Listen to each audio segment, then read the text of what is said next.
Hola.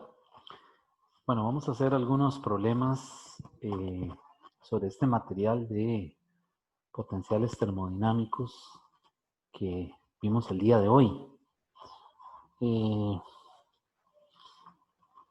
Esta es una pregunta de una tarea. Dice así: el potencial de Gibbs molar de cierto sistema termodinámico cerrado está dado por la expresión siguiente: G igual G sub 0 más A por T menos B por T logaritmo natural de T menos C por T logaritmo natural de C por T entre P. Y le dice que G0, A, B y C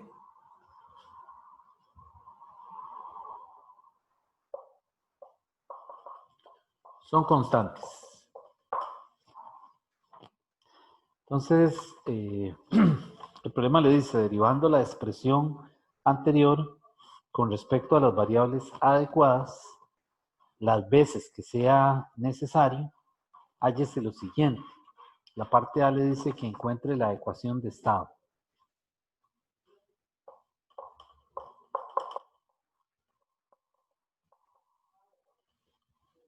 La ecuación de estado. Entonces, bueno, vean que primero que todo, no podemos decir que se trata del gas ideal, ¿verdad? Salvo que sepamos de memoria la expresión, ¿verdad? Hasta que mejor no lo resolvamos, ¿verdad? Para ver si la ecuación de estado realmente es P por U igual RT, ¿verdad? Bueno, entonces, para la parte A, para la ecuación de estado, vamos a partir de esta función que es conocida o que es dada, ¿verdad? G es igual a U menos T por S más P por V.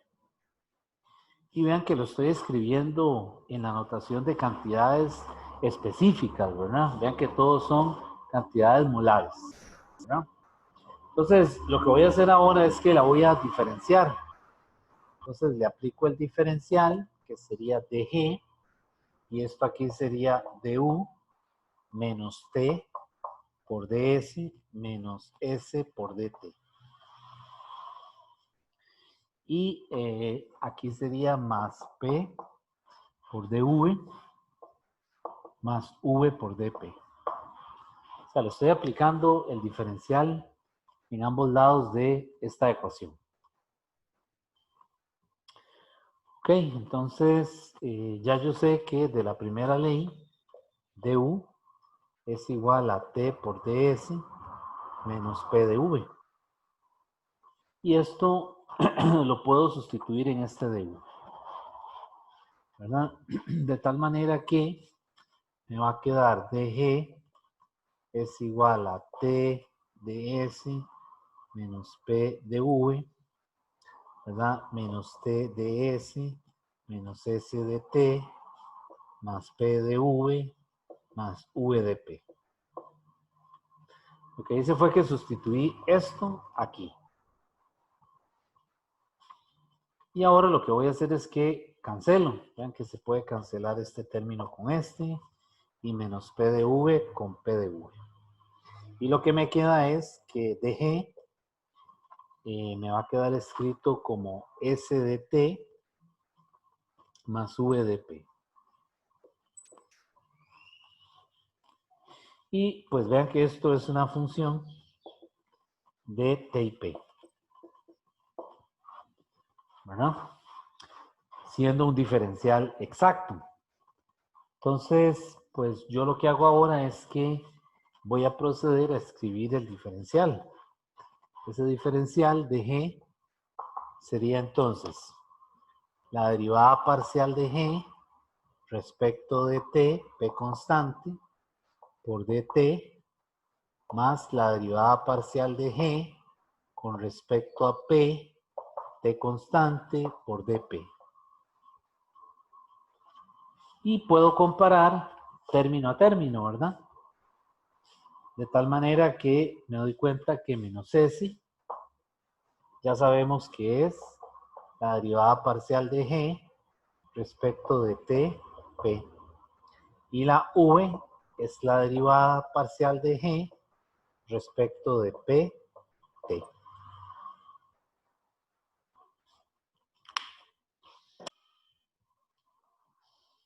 Y ahora lo que hacemos es hacer esas derivadas, ¿verdad? De G con respecto a T y de G con respecto a P de esta expresión que tengo aquí. Vean que usted pudo haber hecho esto desde el principio, ¿verdad? Pero, es decir, necesita conocer la forma de la función de la G, ¿verdad? Vean que esta G es función de T y es función de P. Entonces, eso depende de lo que le den al principio. Bien, entonces, haciendo esas derivadas, voy a hacerlas por aquí.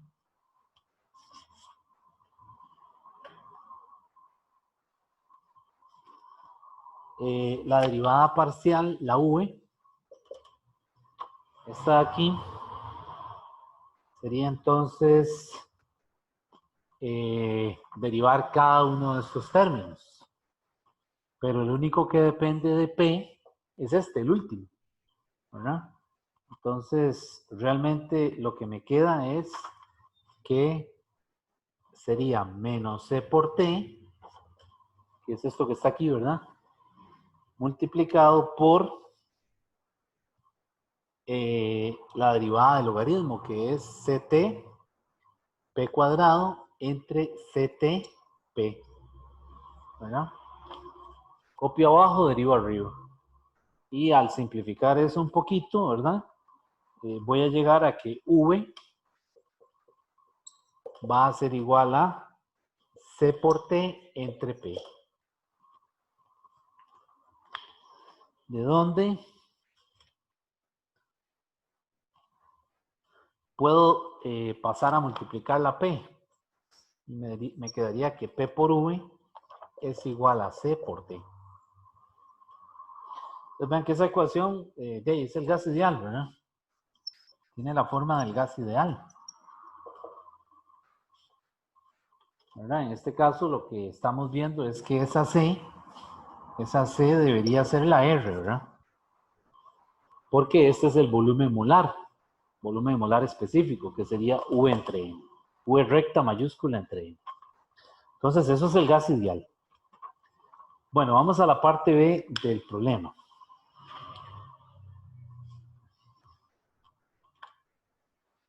La parte A le pedía la ecuación de estado. La parte B, para la parte B, el problema le está pidiendo que calcule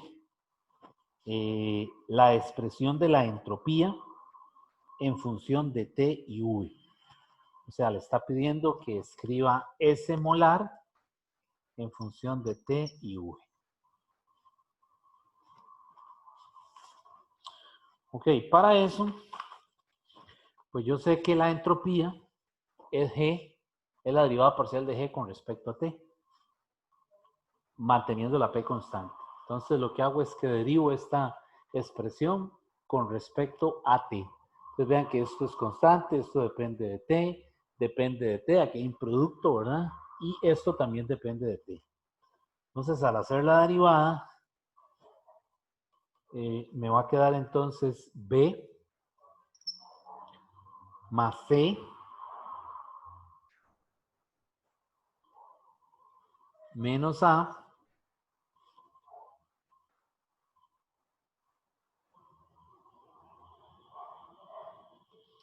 más B logaritmo natural de T más C logaritmo natural de CT entre P. Vean que es la derivada con respecto a T, ¿verdad? Entonces, esto es 0.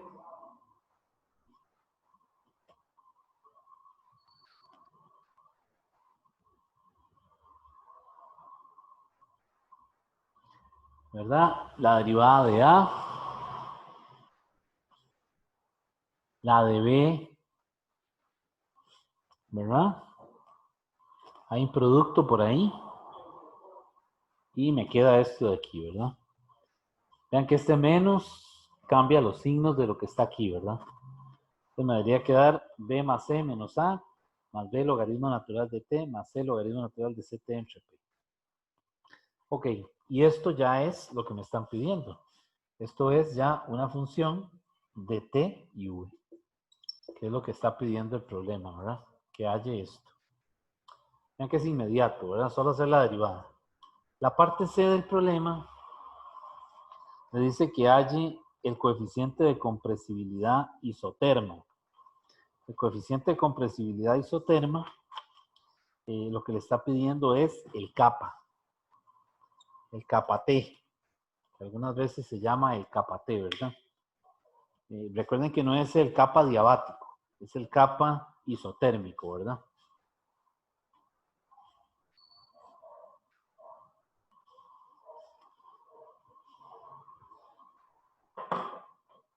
Ok, entonces, ese kappa, recuerden que en las instrucciones del problema le dice que derive la expresión anterior con respecto a las variables adecuadas, las veces que sea necesario, ¿verdad? Para hallar la ecuación de estado, la parte A, la entropía, y ahora me dice el coeficiente de compresibilidad isoterma. Entonces, ¿cómo puedo hacer esta parte?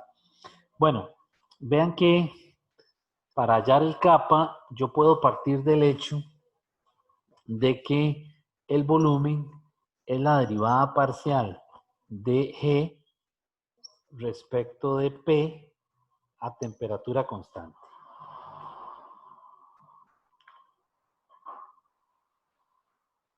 Y entonces voy a derivarla nuevamente con respecto a P. ¿Por qué la voy a derivar nuevamente con respecto a P? Vean lo que pasa. Si yo derivo en ambos lados con respecto a P, genero el kappa, que es lo que necesito. Entonces vean lo que hago. Vuelvo y derivo. Y me va a quedar derivada de V con respecto a P a temperatura constante de este lado, ¿verdad? Y esto va a ser igual a la derivada segunda de P con respecto a la derivada de G con respecto a P cuadrado, ¿verdad? Con respecto a P a temperatura constante. O sea, lo que hice fue que, conociendo este potencial, ¿verdad? Yo puedo volverlo a derivar, porque yo sé que cuando derivo aquí, me queda esta expresión. Y entonces vean que esta expresión del lado izquierdo, lo que tengo de este lado, precisamente es menos kappa T por V. Y eso sería igual a derivada segunda de G con respecto a P. Manteniendo T constante, y de ahí puedo despejar kappa T. Kappa T sería entonces menos 1 sobre V, derivada segunda de G respecto de P cuadrado, manteniendo T constante. Y vean que de esta forma sí puedo calcular el kappa. ¿Por qué? Porque lo que tengo que hacer es derivar, hacer la segunda derivada de esta función con respecto a P. Ok, y entonces lo que me queda, voy a hacerlo de este lado.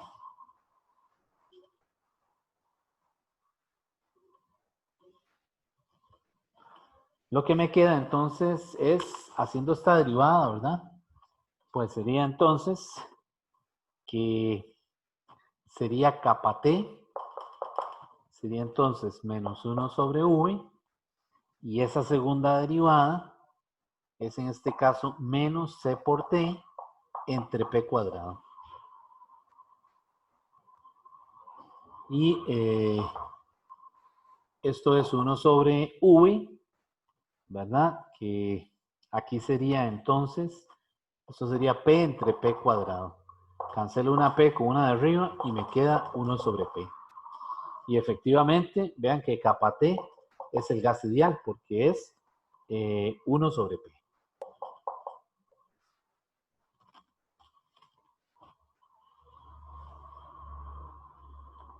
Y por último, la parte D del problema le dice, halla el calor específico a presión constante.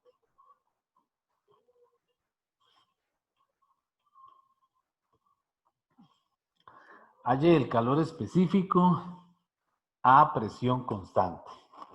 Entonces, el calor específico a presión constante va a ser entonces lo que me están pidiendo.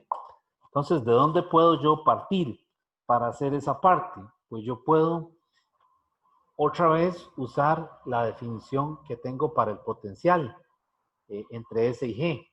Es decir, la S va a ser el negativo de la derivada parcial de G respecto de T, P constante.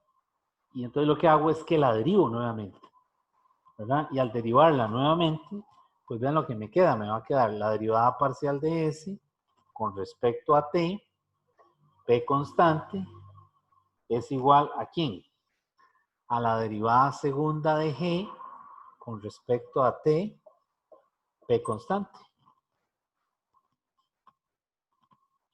Y esto que tengo de este lado, del capítulo 8, se trata de, y aquí bueno, estoy dejando menos botado. Esto sería entonces el negativo de ¿quién? ¿Quién es esto? Es CP entre T.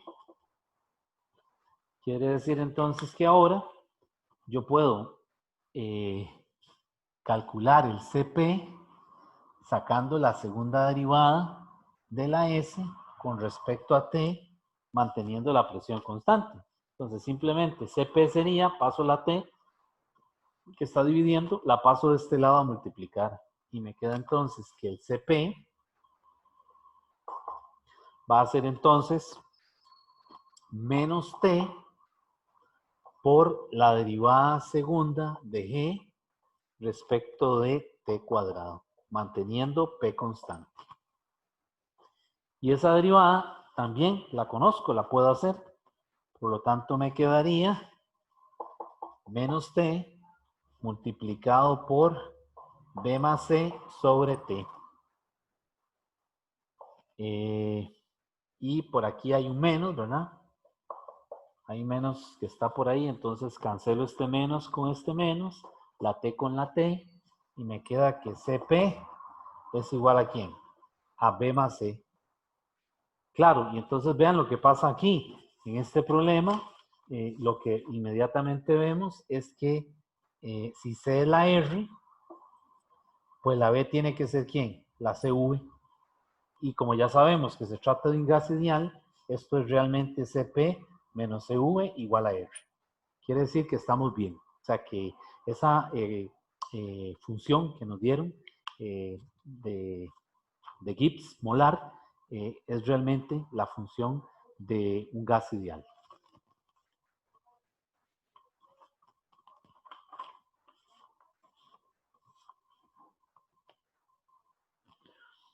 Bien, vamos a hacer otro problema.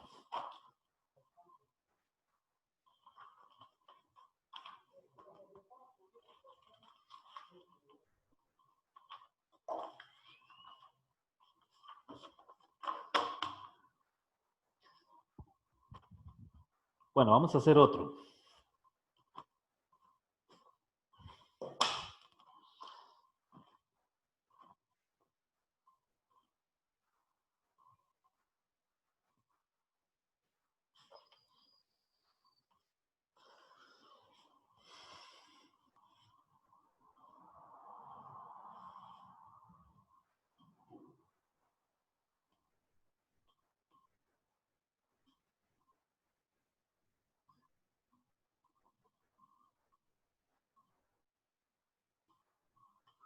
Bueno, este otro caso es un problema de examen que había salido por ahí. Vamos a leerlo. Dice, el problema dice, calcula el cambio de entalpía debido a una variación del volumen a temperatura constante para un mol de gas que obedece a la ecuación de Van der Waals. Entonces vean que es lo único que le está diciendo. Entonces tiene mucha información. Dice que calcule el cambio de entalpía. Está pidiendo el delta H. Luego le dice, debido a una variación de volumen. Está diciendo que el estado inicial es VI o V1 y el estado final es VF o V2. Entonces ahí hay que integrar de V1 a V2.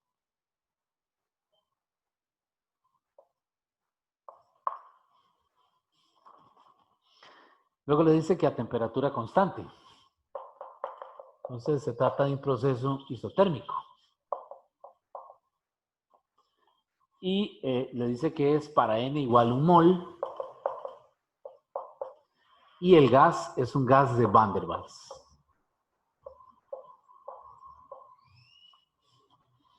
Ok, vean que es bastante escueto, pero eso es lo que le están pidiendo. Eso es lo que le están dando. Entonces, pues vamos a suponer que en este problema, para poder calcular ese delta H, vamos a trabajar con las variables V y T, ¿verdad? Sabiendo también que la S y la P son diferenciales exactos, ¿verdad? Entonces yo puedo hacer esto, yo puedo suponer que S es una función de V y T y que P es una función de P y V. Déjenme ver. De V y T. Entonces, a partir de eso, yo puedo escribir los diferenciales para cada uno de ellos. El diferencial de S es la derivada parcial de S con respecto a T, volumen constante, de T, más la derivada parcial de S respecto de V, T, de V. Y para el dP, puedo hacer lo mismo. El dP es la derivada parcial de P respecto de T, V constante de T, más la derivada parcial de P de V, T constante de V. Bien, entonces me están pidiendo el delta H. Entonces, aquí lo que yo esperaría es utilizar el potencial correspondiente, que es el DH. El DH en este caso es TS más VdP.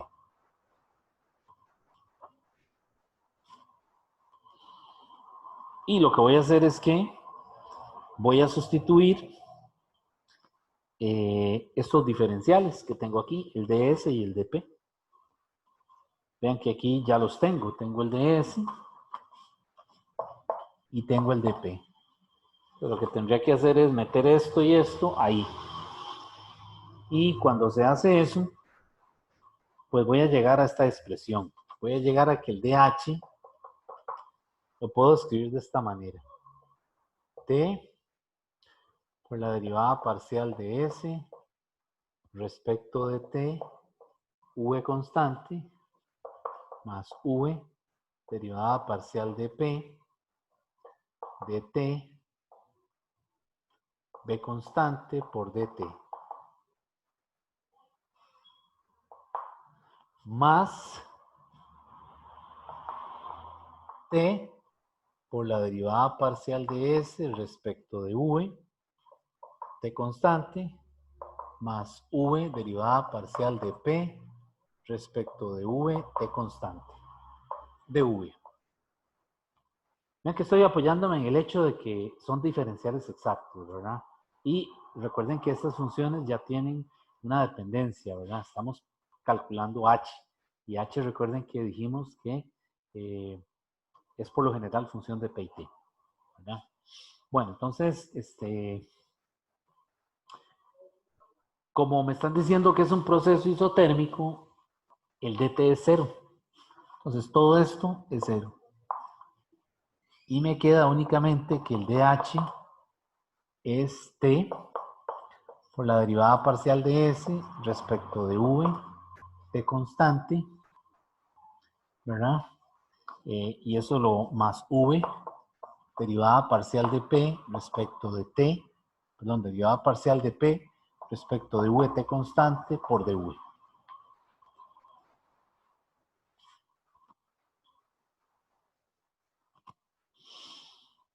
Y por las relaciones de Maxwell, vean que la derivada parcial de S con respecto a V, esta derivada es igual a la derivada parcial de P respecto de T, V constante.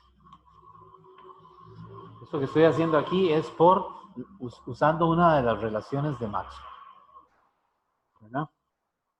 Porque, es decir, no conozco la dependencia de S con V en este problema, pero sí conozco la dependencia de P con T, porque me dicen que es la ecuación de Van der Waals, y yo puedo despejar la presión en términos de las otras variables macroscópicas, ¿verdad?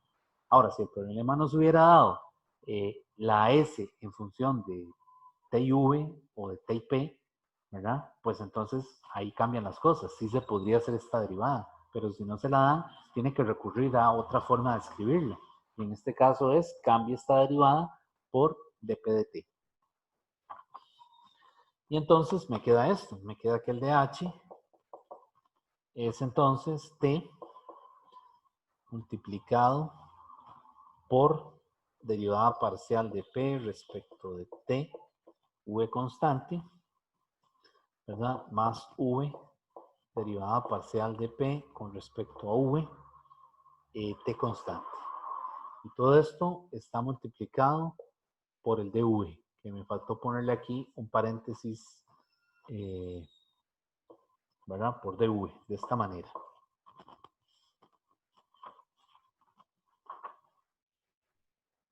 Ok, entonces me queda esa expresión. Y ahora, pues ya yo sé que la ecuación de Van der Waals, que se puede despejar el P se puede escribir de esta manera. P es igual a RT entre V menos B, menos A entre B cuadrado. Y aquí la estoy poniendo en forma explícita, ¿verdad? La presión como una función de las otras variables macroscópicas. Y ven que aquí tengo una derivada de P con respecto a T, que la puedo hacer, ¿verdad? Porque esto lo puedo derivar con respecto a T, y una derivada de P con respecto a U, que igualmente se puede hacer esta derivada. Entonces vean la ganancia que tenemos cuando estamos trabajando, cuando estamos usando no solo el hecho de que se trata de diferenciales exactas, sino los potenciales, que fue definir el DH y sus derivadas, y algo más que conecte los dos problemas. Porque en realidad aquí hay tres problemas separados, pero entonces los conectamos ¿con qué? Con las relaciones de Maxwell, ¿verdad? Entonces vean que aquí al usar esa identidad ya resuelvo. Y como la P la puedo escribir en términos de las otras variables, simplemente ahora lo que hago es derivar. Entonces hago esas derivadas.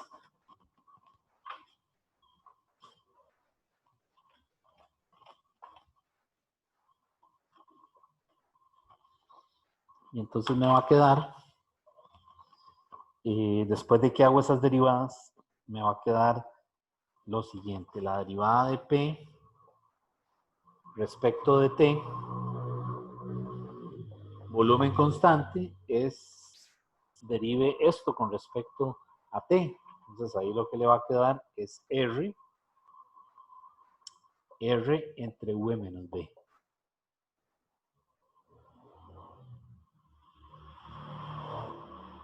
V menos B únicamente, ¿verdad? Y la derivada parcial de P con respecto a V, a T constante, que es esta de aquí. Entonces ahora derive con respecto a V y me va a quedar entonces menos R entre V menos B al cuadrado más 2A entre B a la 3. Ven que aquí estoy derivando esto con respecto a V, ¿verdad? Entonces este primer término quedaría V menos B a la 2, ¿verdad? Con un menos aquí. Y este otro me queda V a la 3. Y este menos menos se cancela y me queda más. Entonces aquí tengo las derivadas ya. Y ya con estas derivadas vengo y las sustituyo en esta expresión. Y con eso puedo entonces encontrar el cambio de entropía. Bien, ese cambio de entropía debería dar algo así. Debería dar que el delta H es igual a V2 menos V1, ¿verdad?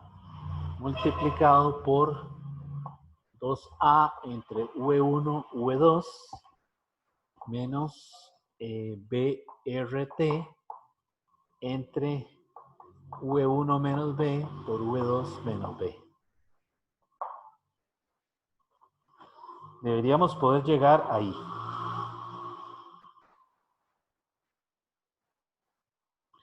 Bueno, si le dicen que calcule el cambio de entropía, el cambio de entropía podemos también calcularlo utilizando esta relación, ¿verdad? Aparte B, si me dijeran calcule el cambio de entropía, ¿cómo lo podemos obtener? Bueno, de la misma relación de Maxwell, ¿verdad? De la misma relación de Maxwell sabemos que ds dv t es igual a dp dt v constante, ¿verdad? Entonces, esto lo conocemos, esta derivada la conocemos porque ya la tenemos por aquí. Y lo que habría que hacer únicamente es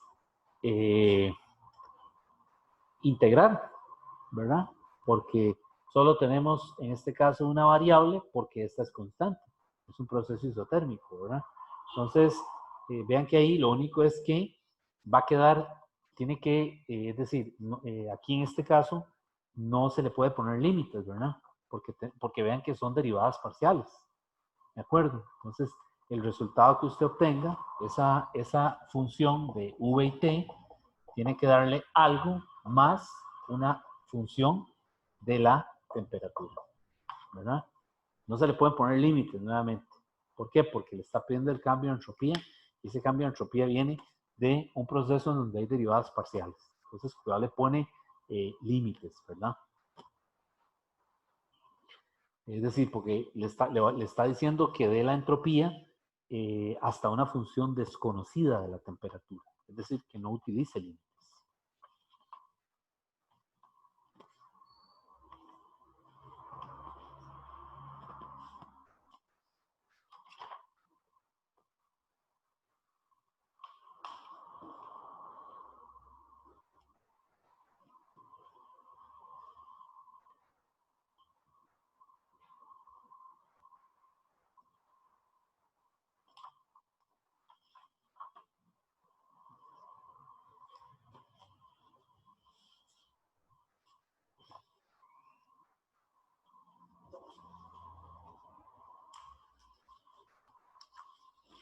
Bueno, vamos a hacer otro problema utilizando el concepto de los potenciales termodinámicos.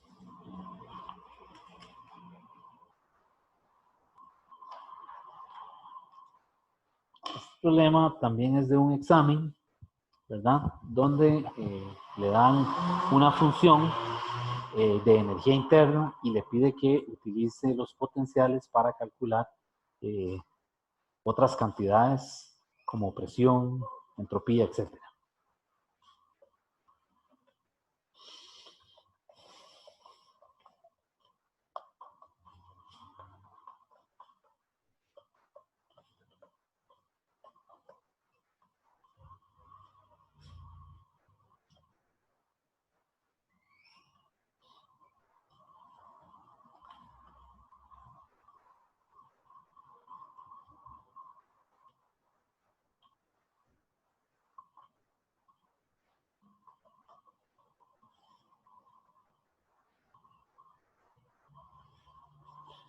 Bueno, entonces vamos a leer el problema.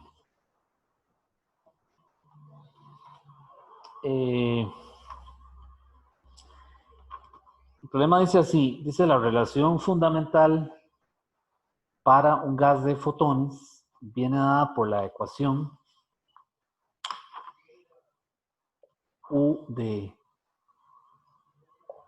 SV igual a 3/4 a la 4/3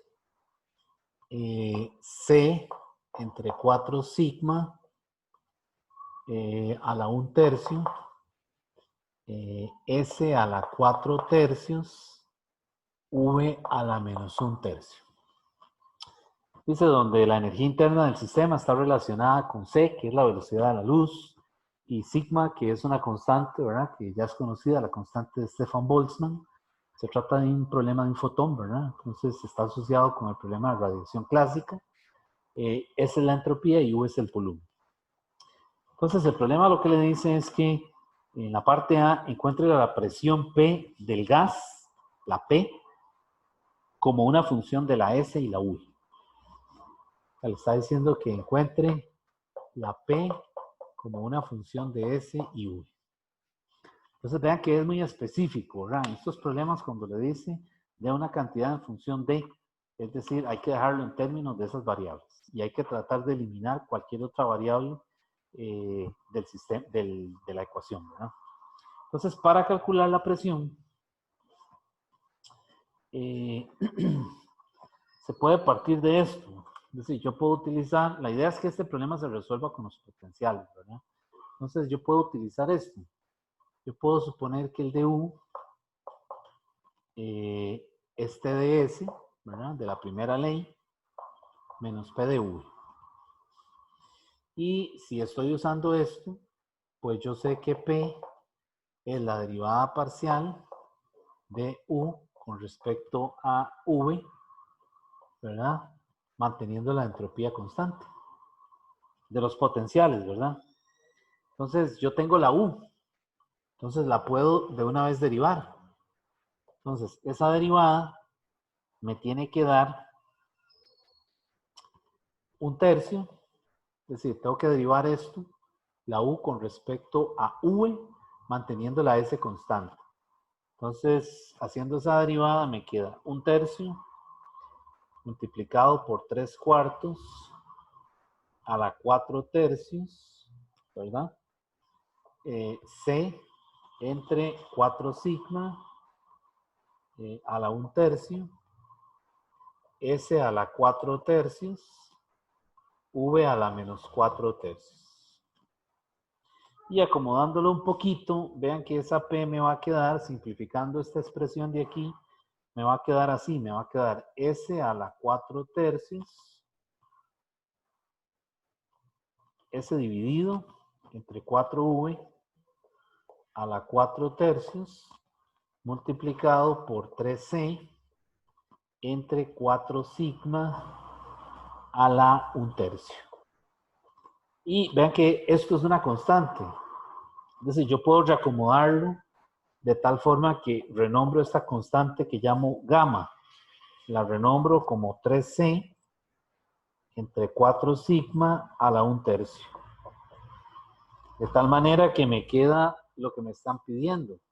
La presión únicamente en función de la entropía y el volumen, que va a ser gamma multiplicado por S entre 4V a la 4 tercios. Y eso es lo que me está pidiendo el problema.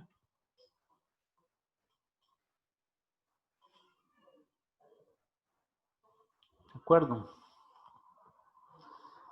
Bueno, entonces, luego la parte B del problema dice que encuentre la energía libre de Helmholtz, es decir, la F en función de T y V.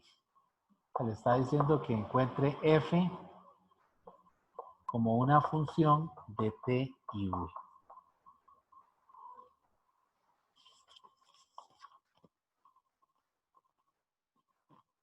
Bueno, en esa parte, como es S y V, yo puedo usar esto. Yo puedo utilizar el hecho de que la energía libre en función de T y V la puedo escribir como T por S menos U. Y aquí me falta un menos. Y con los potenciales termodinámicos, ¿verdad? Ya yo sé que esta T tiene que ser la derivada parcial de F, perdón, de U,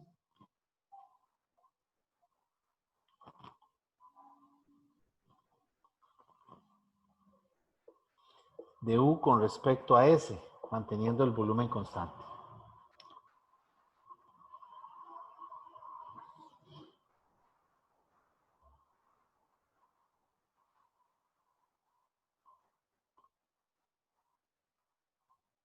y de ahí puedo despejar la T. Entonces, bueno, realmente, es decir, lo que estoy usando es la U, ¿verdad? Entonces, lo que estoy haciendo es reescribiendo la U, ¿verdad?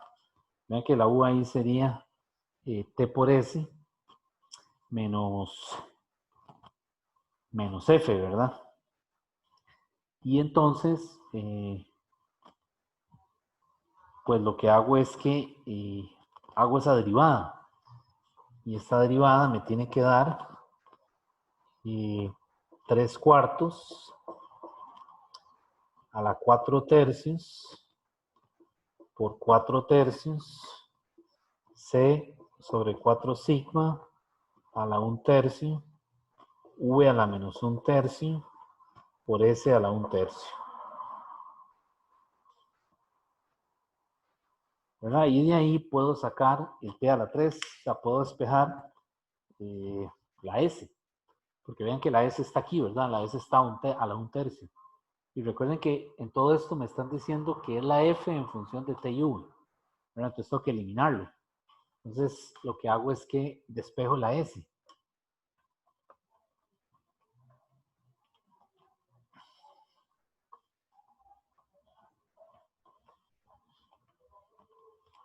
Entonces la S me quedaría así. Entonces T a la 3, es decir, elevo a la 3, a la 1 tercio, a la 3 en ambos lados, ¿verdad? Y me queda que T a la 3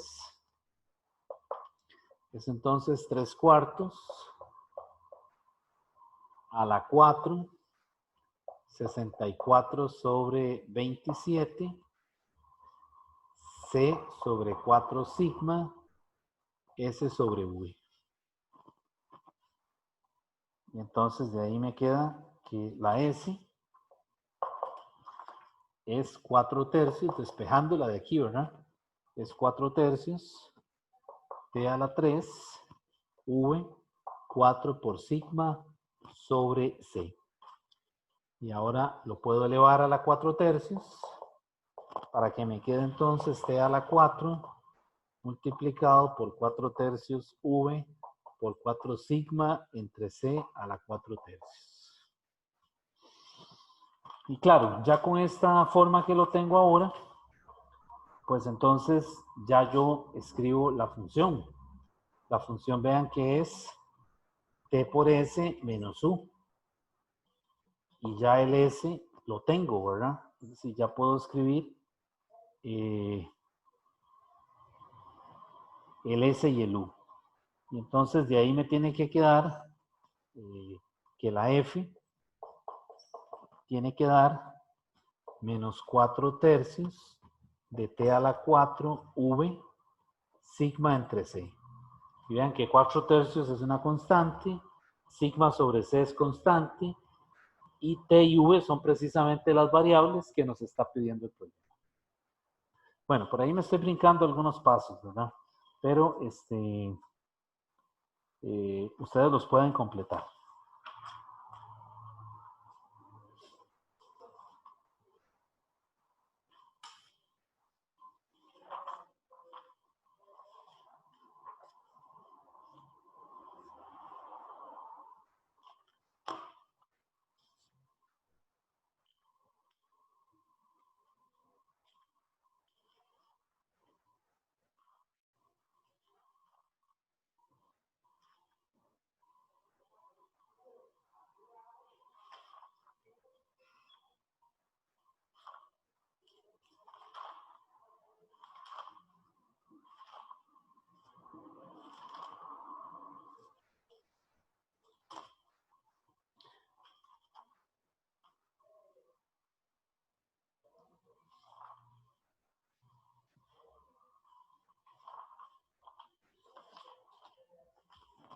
Bueno, vamos a hacer ahora un problema relacionado con el cambio de fase.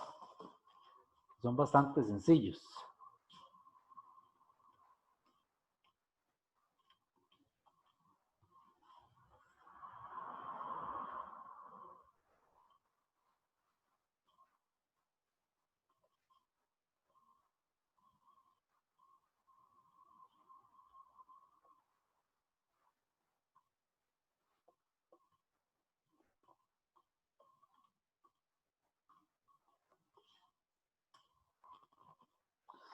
Bueno, este problema que vamos a hacer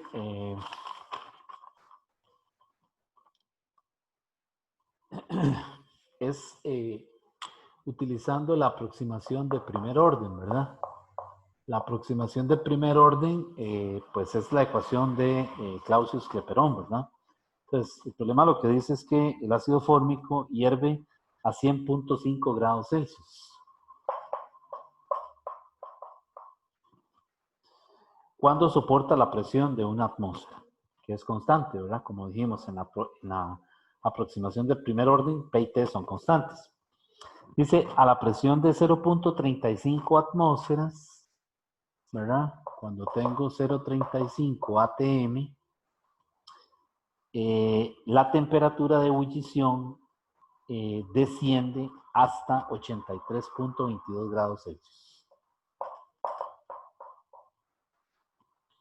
Aceptando que el calor latente es constante y vale 106.4 calorías por gramo, ¿verdad? Dice calcular el cambio de volumen específico, ¿verdad? O sea, le está pidiendo el delta V molar o el delta V específico, ¿verdad? ¿Qué experimenta el ácido fórmico cuando pasa de líquido a vapor? Sí se supone que es constante. O sea, le está diciendo que suponga que ese calor de transformación es constante. Y le dice, exprese su respuesta en centímetros cúbicos por gramo. O sea, el delta V, las unidades que tiene que tener son centímetros cúbicos por gramo, ¿verdad? Vean que es volumen por unidad de masa, ¿verdad? Lo que le está pidiendo. Bueno, entonces este problema es bastante sencillo. Lo que tenemos que hacer es escribir la ecuación de Clausius-Clapeyron, poniendo dp de t es igual a L entre T por volumen final menos volumen inicial. Y este es el cambio que le están pidiendo, ¿verdad? Entonces, lo que hacemos ahora es que vamos a separar las variables para integrar, ¿verdad? Entonces, al separar las variables, pues vean que lo que me va a quedar es lo siguiente. Vean que yo necesito integrar esto, ¿verdad? Entonces, al separar las variables, pues me tiene que quedar que el delta V por dp tiene que ser igual a L por dt entre t. Y pues entonces ahora, al integrar en ambos lados, me queda delta V integral de dp, ¿verdad? Desde el P inicial al P final. Y aquí me queda L, que es constante. Y aquí me queda la integral de dt sobre t, desde t inicial a t final. Y al hacer esta operación me queda que el delta V va a ser igual a L multiplicado por el logaritmo de la temperatura final entre la temperatura inicial entre el P final menos el P inicial. Y eso debería dar el resultado esperado. Ese resultado, ¿en qué unidades deberían estar realmente? Bueno, con las unidades que estoy usando aquí, eso me debería dar calorías entre gramos. Debería dar calorías entre gramos. Y lo está pidiendo en centímetros cúbicos por gramo. Entonces hay que pasar esa cantidad, ¿verdad? Todavía a centímetros cúbicos por gramo.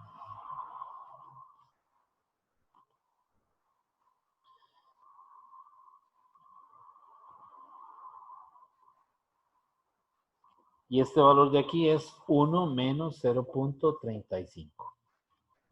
Entonces, en estos problemas hay que tener cuidado con las unidades. Es muy importante. El problema es muy sencillo en términos de separar las variables e integrar. Pero las unidades hay que usarlas con cuidado porque vea que la mayoría de las veces no se trabaja con unidades del sistema internacional, sino que son con centímetros cúbicos, ¿verdad? calorías, gramos, etcétera. Entonces, hay que tener cuidado con las conversiones.